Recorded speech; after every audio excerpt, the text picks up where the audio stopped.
नमस्कार, आप देख रहे हैं न्यूज़ 24। मैं हूं आप सभी के साथ विपनेश माथुर और ब्रेकिंग विद एजेंडा में आप सभी का बहुत बहुत स्वागत है।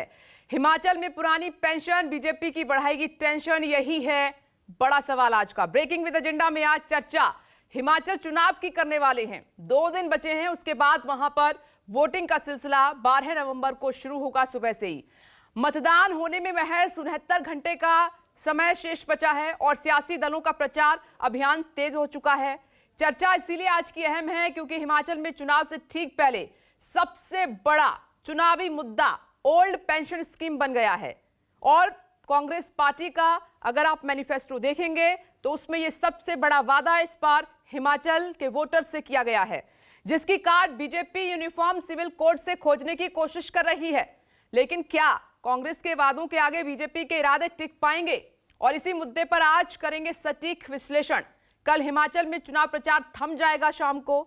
कांग्रेस, बीजेपी और आम आदमी पार्टी सबने अपनी पूरी ताकत झोंक दी है। आज भी पूरी ताकत बड़े नेता लगाएंगे हिमाचल में। आम आदमी पार्टी, बीजेपी और कांग्रेस।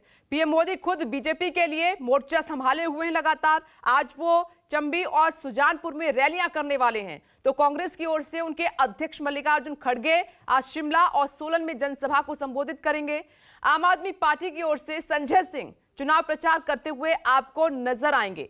तो सारे दलों ने पूरी ताकत को झोंक दिया है हिमाचल चुनाव में। लेकिन जनता किस मुद्दे पर किसको वोट करेगी? हिमाचल में हर 5 साल में सरकार बदलने का सिलसिला क्या इस बार टूटेगा?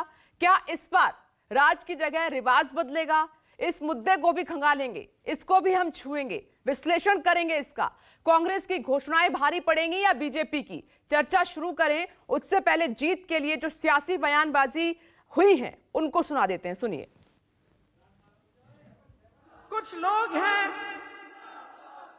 जिसमें एक दूसरे तरह का जज्बा होता है, अहंकार का, अपने स्वार्थ को साधने का। अगर आप पिछले 5 सालों की कहानी देखेंगे हिमाचल की, क्या कह रहे हैं ये भाजपा के लोग? कांग्रेस पार्टी कहती है 1 लाख रोजगार दिलवाएगी। किस आधार पर कह रही है? मैं आपको ये नहीं कह रही हूं कि आप सबकी बात माने। मैं आपसे कह रही हूं कि आप परख के, अपने अनुभव से, अपने विवेक से अपना मन बनाइए। अगर आप सोच समझकर अपना वोट डालेंगे तो आप देखेंगे कि नियत साफ किसकी है और खोटी किसकी है। ये आंख में धूल झोंकने की उनकी आदत, झूठे वादे करना, चुनाव जीतना फिर भूल जाना, यही उनका चरित्र। हिमाचल में हर बार वो झूठ बोलते रहे। देवभूमि में झूठ बोला है, देश की वीर माताओं के सामने झूठ बोला, देश के वीर जवानों के सामने झूठ बोला। आम आदमी पार्टी को तो देश में प्रधानमंत्री या राजा आने की कोई संभावना नहीं है, ये भारत सरकार का विषय है। तो जो कभी मौका ही आएगा नहीं तो कुछ भी बोलो और कुछ भी घोषणा करो। और कांग्रेस पार्टी की भी हालत वही है, मरता क्या नहीं करता वाली कहानी है।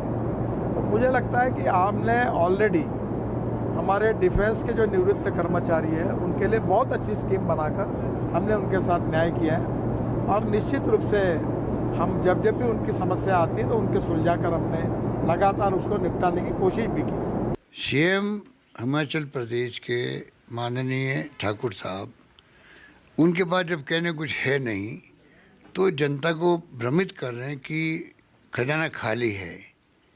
हमने भी सोच समझ के लागू किया ओपीएस, और ये कहते हैं कि साहब अभी तो ओपीएस लागू ही नहीं हुआ, खाली वहाँ पे घोषणा हुई। वो गलत है, झूठ बोलते हैं। अब तो चुनाव है, मान लीजिए, और आप देखेंगे कि जनता जो वादे हमने किए हैं सोच समझ के किए हैं। और राहुल गांधी साहब कहते हैं जो वादे करो निभाओ, वरना वादा मत करो। उसी ढंग से हमारी पार्टी ने तय किया है, मैनिफेस्टो जो बनेगा वो निभाने के लिए बनेगा, खाली दिखावे लिए नहीं बनेगा। 2019 से 22 तक अपनी पार्टी का राष्ट्रीय अध्यक्ष नहीं चुन पाए, और जिनका शीर्ष नेतृत्व राहुल गांधी जी और सोनिया गांधी जी बेल पर हैं भ्रष्टाचार के मामले में, और राज्य का नेतृत्व भी उनका भ्रष्टाचार के मामले में फंसा हुआ है।